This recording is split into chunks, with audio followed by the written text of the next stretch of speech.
Hello, everybody, and welcome to Innovation in Action. I'd like to welcome to the stage First8. So hello, Innovation in Action. My name is Klea Gjonaj, and along with Shafiul, Luthfor, and Angela Shehu, we are First8. So First8 is a medical and educational intervention program geared towards the promotion of positive child health outcomes. In other words, we provide workshops to improve asthma-related medical literacy for educators, community members, and families with children who suffer from asthma. All right, so this is a picture of the mural on the side of my middle school, Bridge Academy West, located in Detroit, Michigan. This was kind of like the grassroots start of my introduction into the appreciation for diversity, because my middle school was 45% English as a second language learners, and so you were kind of forced to accommodate to your classmates' challenges, struggles, as well as their novelty to overall like culture and life in the Midwest, because Hamtramck and Detroit are predominantly immigrant filter communities in the first place. And so continuing on, I had the privilege and opportunity to work alongside some of my best friends to put together rallies against immigration bans and political oppression that we seem to inadvertently deal with in Hamtramck as well. And so through this, it kind of sparked my interest in understanding just the past of my city, as well as the present and how it affects the present, and hopefully working towards like a better future, especially for the children in the area, because even now, I think about 45% of the school's population in the Hamtramck community, as well as like Detroit, is largely minority and largely underfunded and marginalized. And in the next slides, we'll start to introduce like the health disparities that we've discovered through our research. Yeah, so as Shafiul mentioned, we're interested in tackling the health disparities that currently exist around asthma. So in Michigan, it's really easy to see that it's clearly prevalent in our community around us, with 1 in 9 residents having current asthma. And then zooming into Detroit, it's even higher, with 1 in 6 residents having asthma. So upon our investigation, we found that Detroit is the most heavily polluted city in Michigan, with pollution causing diseases such as asthma costing the city over 10,000 DALYs, which stands for Disability Adjusted Life Years. So this is the sum of years of life loss due to disability or premature mortality, and this is all related to these diseases. And this costs the city over $6.5 billion of economic losses. And this loss is trickled all the way down to the school systems, where asthma is the #1 contributor to school absences in the DPS school systems. So with not a lot of resources to help these students manage, this is clearly an issue, and First8 is the solution to this. So with that, we wanted to introduce our 4-step business model. So initially, our mission is to mitigate the language barriers that exist in the realm of healthcare with our products and services, as well as our management workshops. In doing so, our model is centered around a school-based workshop that brings together families and children to encourage and mitigate like these concerns through proper education, as well as management methods, but also working with faculty, so nurse practitioners, teachers in the area, and in school administration, to make sure that they're also aware of how to manage these concerns, because children are equivocally spending 8 hours in school as well as the rest of the day and rest of the night at home. So we want to make sure that we use a holistic approach. And so we base this on inclusivity. So all of our materials come in 6 different languages that are professionally translated to ensure that anything we do provide is comprehensible as well as usable to anybody who we come into contact with. And so we started with the 6 major languages in the area, being English, Arabic, Bangla, Spanish, Albanian, and Bosnian to begin with. So from here, we wanted to make sure that we did enough market knowledge and created a sustainable model. So we decided to use a thing called the relative community subsidy model. So starting from the top left, we'll use funding-based charges that we ensure using the subsidy baseline of about underneath $10,000. With the average per pupil spending in Michigan being about $10,209, we cut it off at a baseline of $10,000. So we make sure that schools that come above this baseline get charged a flat rate for our services. And so 10% of the fees that we get from this funding will be used to ensure the quality materials, the venue rentals, transportation, and then 80% of the fees from the workshops will be used to provide like a cyclical subsidy model so that all the low-income schools that can't afford to pay are still being able to access our resources, because we don't want affordability to be something that keeps schools from, being able to utilize what we provide, because asthma, like many health disparities, doesn't discriminate based on income or race or location.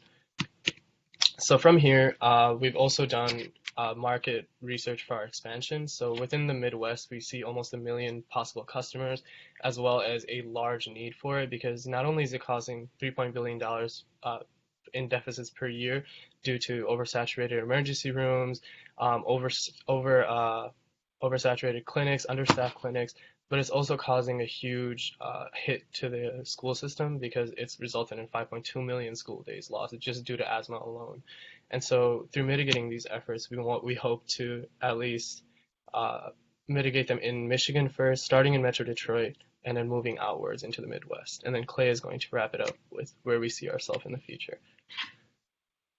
So again, as Shafiul mentioned, we hope to expand outside of just Detroit, but right now we're focusing with 5 flagship elementary schools in the area, and then later on expanding across Michigan, again, hopefully to the Midwest and nationally. So our progression just keeps on increasing and expanding to as many students as we can possibly find. So with our talented and dedicated multidisciplinary team, all of our passions combined to help alleviate these health disparities only has just begun, with one step at a time. So thank you very much for listening, and we open the floor to any questions. Great job, team. Judges, why don't you go ahead and start jumping in with questions? So from a cost structure perspective, you talked about charging a fee to school systems. 20% of that would cover the program delivery for that school, and then 80% will go to other schools. You're starting in 5 schools in Detroit.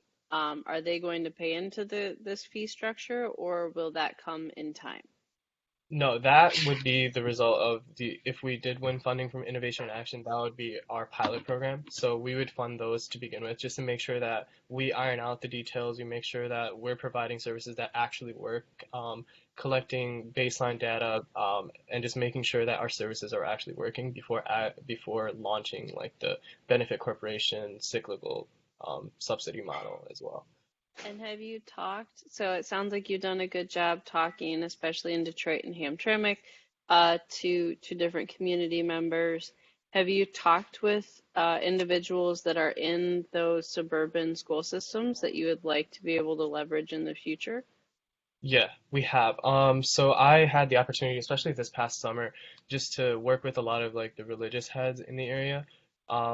It's kind of like an unorthodox approach because you, of course, want to go into like the hospital, the school administration and school boards. But of course, in the summer, they're not as available just due to like the structure.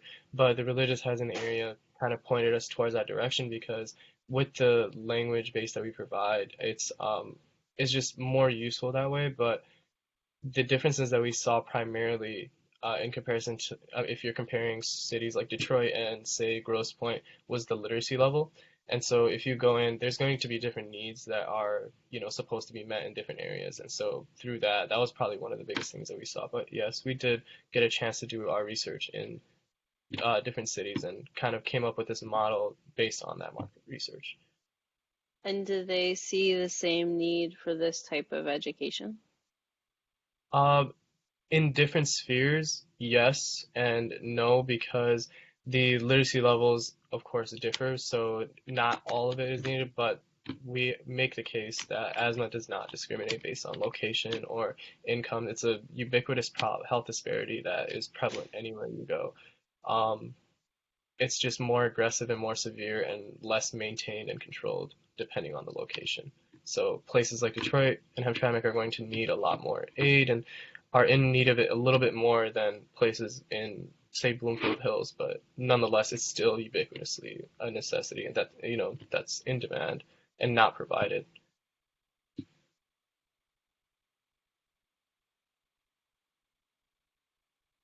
Did that answer your question? Okay, Yes, thank you. for sure. Were there any other questions? I can't hear anything. Think about as you're looking at the different stakeholders, the improving medical literacy, improving access to resources, awareness, things like that. Who who do you think is the most important resource or stakeholder group to start with? Would it be educators? Would it be community members? Would it be parents themselves? I mean, where's the best thing in order to start getting, acceptance around these ideas? Klea, do you want to feel that one? Or Luthfor? Yeah, so we want to work primarily in schools and with, younger children specifically, even older children.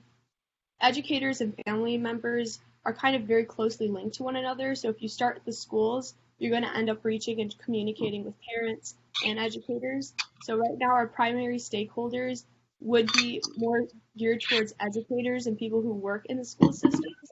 But again, family members are kind of equally at that level because there is a stream of communication, between the child with parents and teachers. So what are they doing now when let's just say they have a kid in their class with asthma and they don't really know how to, what's happening now? Is it just, stumbling through it the best they can, or are there other resources that they just can't find? That's, I'm sorry? I was going to say Angela. Oh, yeah, sure. As of right now, a lot of times, depending on the district, they do have training on how to deal with asthma prevention and how to deal with an episode happening in the classroom. But once again, schools in lower income communities don't always get to have that training because it's not mandated training by the state. Okay, thanks.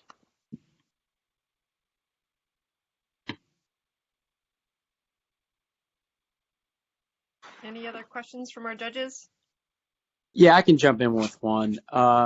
Just in regards to the kind of the pressure to reduce cost, there's always this sense of trying to negotiate price. And, given that you're using sort of a pay it forward kind of approach, I'm just wondering, if you've thought through what might happen if there's some pressure to provide a service at lower cost. Is it something then you just don't do? I think we can. Go ahead.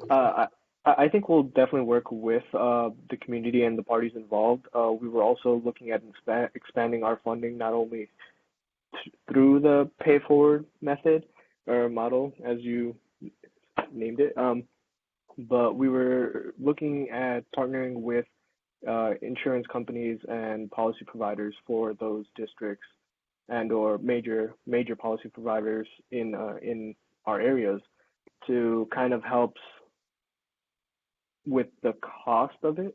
Of course, we're not trying to reject anyone that's looking to seek help and gain more information through our workshops, through our products, through our services.